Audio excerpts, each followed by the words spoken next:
Em 1964, em plena Guerra Fria, a campanha para presidente dos Estados Unidos despertava paixões.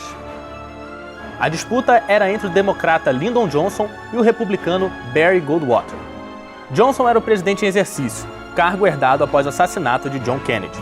Goldwater era senador pelo Arizona e tinha entre suas propostas um enrijecimento das ações militares americanas, sobretudo no Vietnã. O candidato defendia, inclusive, o uso de armas nucleares. Ali surgiu um dos vídeos de campanha eleitoral mais famosos da história. Os democratas exibiram apenas uma vez, em 7 de setembro, a propaganda Daisy Girl.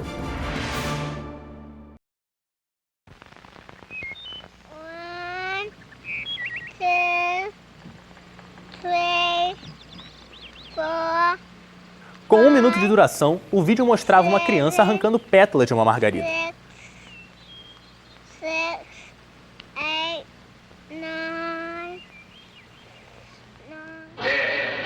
A câmera se aproximava, se aproximava, se aproximava mais e, repentinamente, uma bomba atômica explodia no olho de uma nação encantada por aquela fofura. These are the stakes. To make a world in which all of God's children can live, or to go into the dark. We must either love each other, or we must die. Vote for President Johnson on November 3rd. The stakes are too high for you to stay home. Johnson acabou ganhando a eleição e os vídeos de campanha se tornaram parte da cultura pop. Meu nome é Ned. Yes, we can. Thank you, New Hampshire. Thank you. As campanhas políticas existem muito antes de haver internet, televisão ou rádio. As propagandas podiam aparecer numa conversa informal ou em qualquer meio de comunicação. Um cartaz na parede, por exemplo.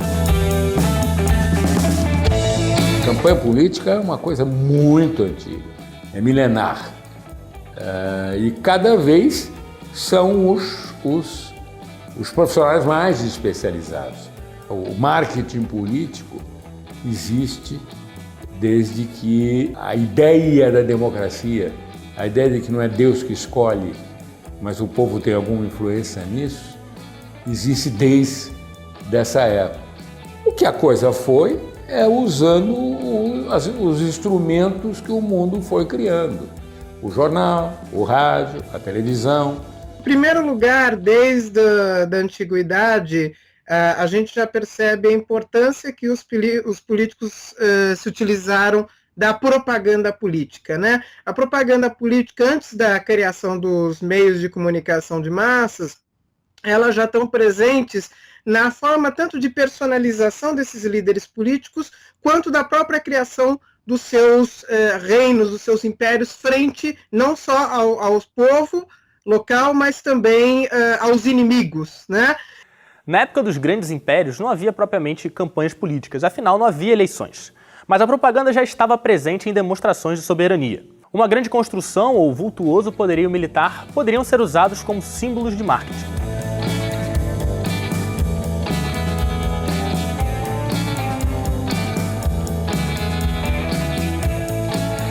Apenas com o fim dos regimes monárquicos que o povo ganhou protagonismo ao eleger seus governantes, e assim passou a ser alvo de propagandas mais direcionadas. É a partir deste momento que começam a se moldar as propagandas políticas como conhecemos hoje em dia.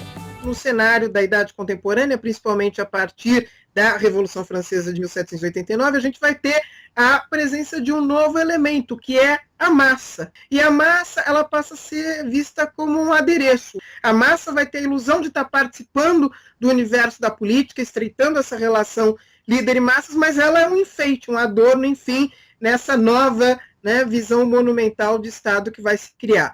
E é claro que a propaganda ela vai ter um desenvolvimento ainda maior com a consolidação dos meios de comunicação de massas na virada do século XIX e nas primeiras décadas do século XX. A virada para o século XX revolucionou a lógica das campanhas políticas.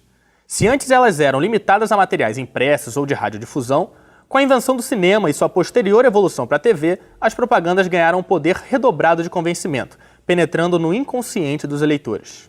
A partir da Revolução Russa de 1917, Lenin, Trotsky e Stalin vão perceber que o cinema pode ser uma importante arma de propaganda, de influência e educação desse homem novo soviético que passa, né, a ser criado no período pós-revolução. E, em seguida, além dos soviéticos, vão ser os nazistas, né? Adolf Hitler e seu ministro da propaganda, o Joseph Goebbels, eles vão perceber que a propaganda é um elemento fundamental para a chegada ao poder, né?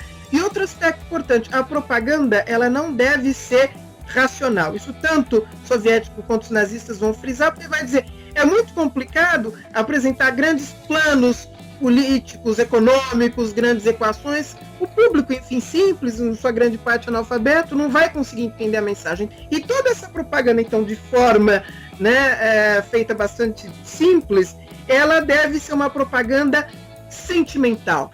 Os regimes autoritários de esquerda ou de direita, como os da União Soviética ou da Alemanha nazista, foram os primeiros a enxergar que a propaganda seria ainda mais eficaz para propagar ideias na população. O objetivo era levar material político, consciente ou inconscientemente, às escolas, igrejas e famílias. O cinema foi preponderante com filmes como Outubro, do russo Sergei Eisenstein, ou Triunfo da Vontade, da alemã Leni Riefenstahl. De maneira similar, os políticos passaram a cuidar da própria imagem para convencer o eleitor. John Kennedy foi um dos primeiros a compreender a necessidade de uma campanha ajustada tanto no ponto de vista do discurso quanto na aparência. No primeiro debate presidencial a ser transmitido pela TV nos Estados Unidos em 1960, ele conquistou o público não necessariamente pela defesa de seu programa de governo, mas porque passou a imagem de um verdadeiro líder. Bonitão e carismático, frente à expressão emborrada do seu opositor Richard Nixon. Hoje os comunicólogos costumam apontar o seguinte: se já existisse, por exemplo, a televisão no século XIX, uma figura como o presidente Abraham Lincoln jamais teria sido eleito presidente da República, porque ele era muito alto, considerado feio, desengonçado, era uma figura estranha, não tinha o carisma, né?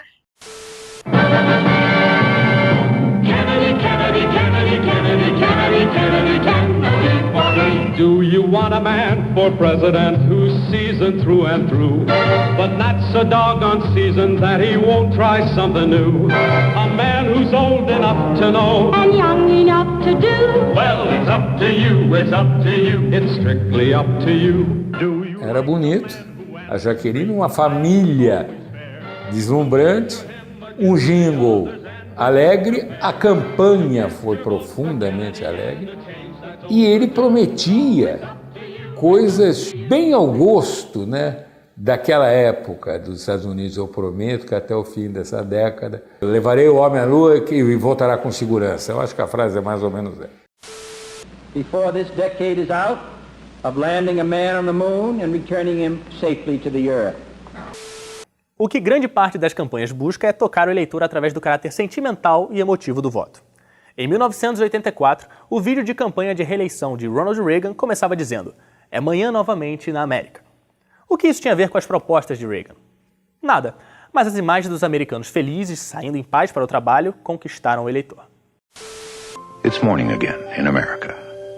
And, under the leadership of President Reagan, our country is prouder and stronger and better. Why would we ever want to return to where we were less than 4 short years ago?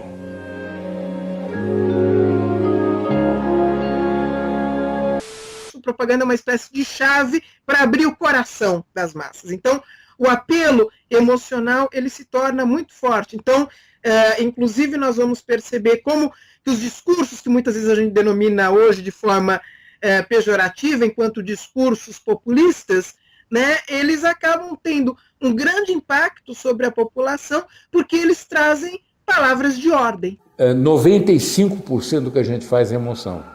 E depois você usa os outros 5% para editar a sua decisão não racional.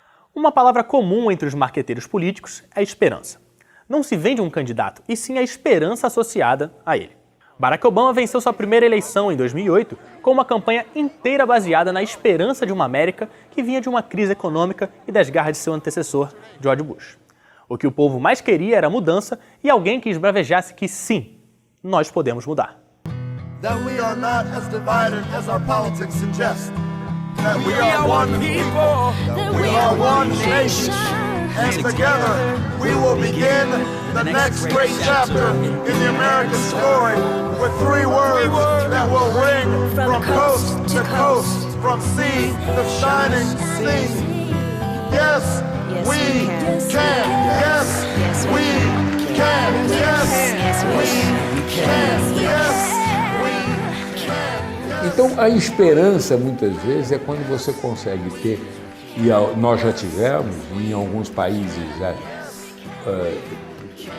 tiveram alguns candidatos, são aqueles que reúnem as esperanças todas, e o papel dele é ser vamos dizer, o coordenador dessas esperanças. Mas há um medo atrás dessas esperanças, evidente que tem que melhorar. A esperança é a ideia de que tudo tem solução. A esperança nasce de você não estar satisfeito e ter a esperança que a coisa mude. Ninguém vota pela esperança de continuar como está. Agora, o medo já foi muito explorado.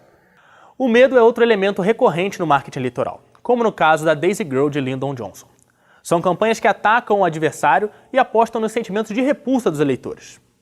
O medo pode ser invocado através da instituição de um inimigo da nação ou de correntes ideológicas contrárias, que exprimam certo receio por parte da população. Por exemplo, uma campanha de direita pode dizer que a esquerda vai acabar com as propriedades privadas. Já uma campanha de esquerda pode dizer que a direita vai interromper os programas sociais. Ninguém mente, ninguém fala a verdade, é tudo jogo político.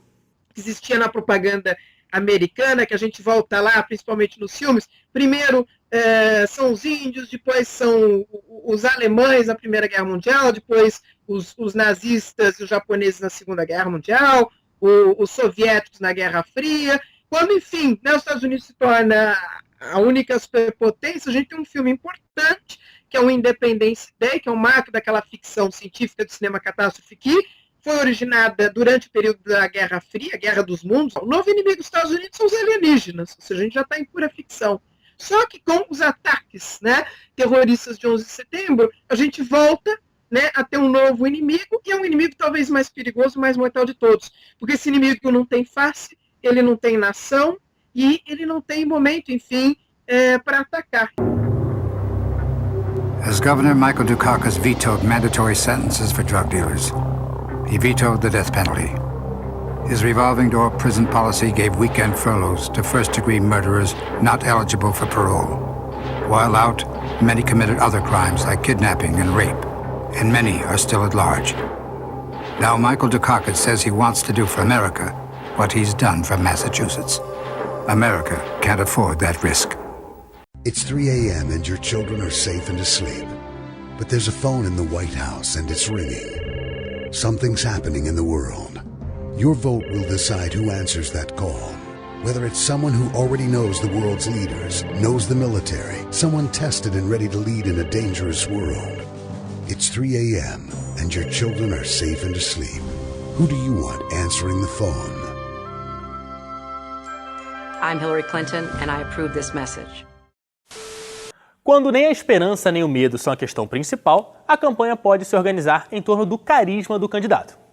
Quando houver carisma, é claro. Durante o governo do Jimmy Carter, a gente vai ter um governo em que não se tem mais aquela mítica positiva e de valorização dos Estados Unidos da América como a grande nação. Eles percebem, precisamos de um garoto propaganda, precisamos vender uma América novamente positiva naquele momento do cenário que volta à fase final da Guerra Fria, a nova Guerra Fria, o projeto Guerra nas Estrelas, etc. E para isso a escolha por si só é interessante, vai ser a de um ex-astro de Hollywood, de um garoto propaganda, com várias propagandas na televisão, que é o Ronald Reagan. That's new Barexo waterless hand cleaner. Por outro lado, pode-se apostar também no inusitado, no esquisito ou no bizarro. Em 2008, o ex-senador pelo Alasca, Mike Gravel, tentou ser candidato a presidente nos Estados Unidos pelo nanico Partido Libertário. Em um de seus vídeos de campanha, mostrava Gravel paradão, ao lado de um lago, olhando para a câmera sem pronunciar uma única palavra. Pouco depois, ele atirou uma pedra no lago e saiu andando de costas. Gravel, felizmente, não venceu as primárias. A bizarrice, cada caso é um caso.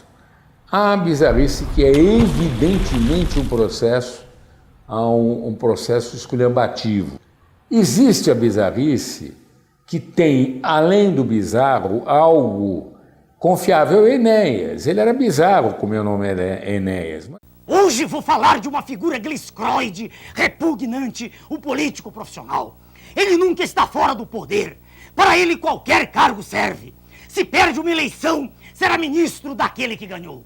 Fora das câmeras, todos se abraçam, rindo do senhor que é enganado por eles. E o Enéas, apesar de bizarro e o seu vocabulário, o Enéas, ele não era tosco. Eu acho que tem bizarros toscos nessa eleição muito piores que o Enéas. E o Enéas foi brilhante, como meu nome é Enéas, que em 2 segundos ele conseguiu fazer você pensar: quem é este cara? Meu nome é Enéas. Com a internet, os vídeos de campanha se reproduzem com ou sem o controle dos candidatos. Qualquer um pode criar uma peça publicitária em nome de seu político favorito. Educar um filho homem, né? É fácil, né? Vai jogar bola, dá um carrinho nele, fala palavrão também, e quando vê uma mulher é diferente, tá certo? Tudo bem? Você com a senhora? E aqui, todo mundo está estudando, indo para a escola.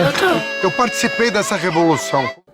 A campanha política existe há muito tempo. Hoje, evidentemente, você tem métricas melhores, você tem ferramentas diferentes, você tem maneira de medir os resultados. As técnicas de propaganda, elas se revolucionam cada vez mais. A questão das redes sociais, como o Facebook, é extremamente importante, ou os canais, né, no YouTube. Agora, fake news é boataria. Quer dizer, sempre houve fake news. Nós carimbamos agora, mas há muito tempo você tinha. E antigamente, como a sociedade era mais moralista, a coisa muitas vezes era namorada do candidato, era amante do candidato, e etc. Então, no futuro, pode-se imaginar que campanhas políticas estarão em hologramas, em realidade virtual de games e até projeção de pensamentos.